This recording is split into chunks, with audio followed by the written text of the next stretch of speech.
Tabii biz hep Temiz Toplum Hareketi olarak şunu söylüyoruz. Özellikle sosyal mecraların mutlaka ve mutlaka denetlenmesi lazım. 5 yıl evvel dile getirdiğimiz bir husus vardı. Değerlerimize, milli manevi değerlere, mukaddesata hakaret ediliyor, küfrediliyor.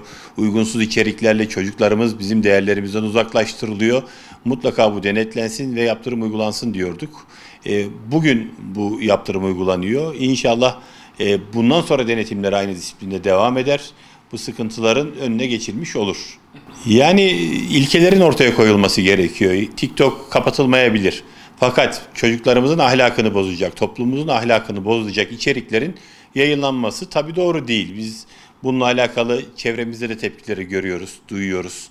Dolayısıyla bence platformdan ziyade platformların ürettikleri içerik, açtıkları alan önemli. Bunlarla ilgili de gerek ailelerin, gerek toplumun, gerekse devletin tabii üzerine düşen yükümlülükleri yerine getirmesi gerekiyor.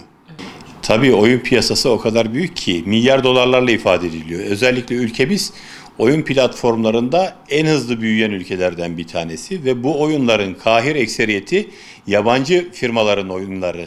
Yani bugün Türkiye'de çocuklarımızın oynadığı oyunlara baktığınızda belki 90'ı, %95'i yabancı menşeli oyunlar. Dolayısıyla bunları da kontrol etmeniz gerekiyor.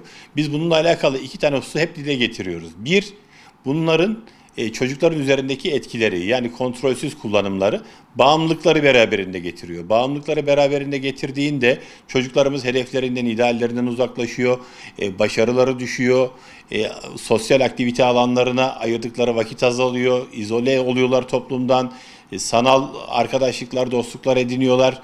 Yani gerçek hayattan kopuyorlar. Ve dolayısıyla bu bir takım sıkıntıları beraberinde getiriyor. Fizyolojik sıkıntılar, yani fiziki sağlık sıkıntıları maalesef gözlemleniyor. Psikolojik sıkıntılar gözlemleniyor, biyolojik sıkıntılar gözlemlenebiliyor. Bu hadisenin bir tarafı. Yani kontrolsüz kullanımla beraber gelen bağımlılık oyunlarla alakalı en büyük sıkıntılardan bir tanesi. Diğeri ise içeriklerle ilgili problemler. Yani az evvel diğer sosyal mecralarda toplum olarak karşı karşıya olduğumuz tehlikelerden bahsederken dile getirdiğimiz hususlar burada da geçerli. Yani oyunların içeriği çocuklarımızı alkole, uyuşturucuya, kumara sürükleyebiliyor, intihara sürükleyebiliyor. Onlarca böyle vakaya şahit olduk. Medyadan da takip ediyoruz. Bunlar tabii bizi korkutan hadiseler. Diğer taraftan çocuklarımızın ahlakını bozan, çocuklarımızın istismarına kadar hadiseyi götüren oyunlar da var. Dolayısıyla bu oyunlarla ilgili bir adım atılması gerekiyordu.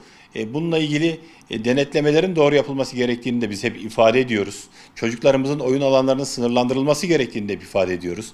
Örneğin yurt dışında bazı ülkeler akşam saat 9'dan sabah 9'a kadar çocukların oyunlara, çevrim içi oyunlara erişimini engelliyorlar. Bu bir yöntemdir.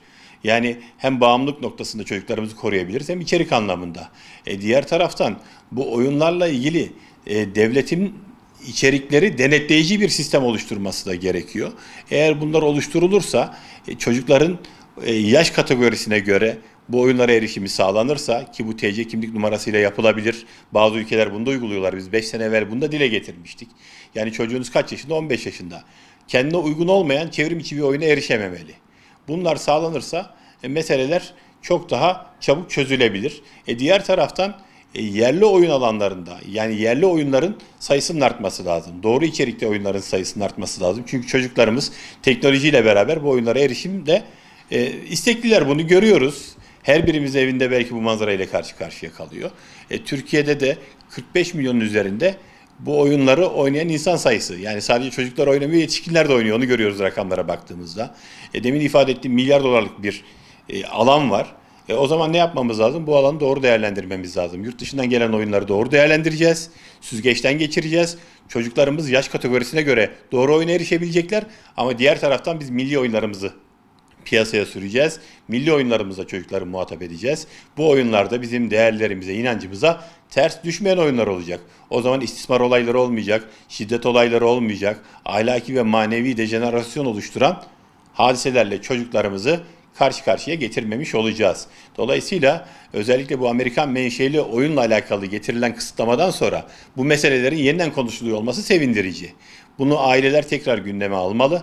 Hatta şunu çokça duyar olduk. Bu kısıtlamadan sonra ya benim çocuğum da oynuyormuş haberim yok diyor aileler.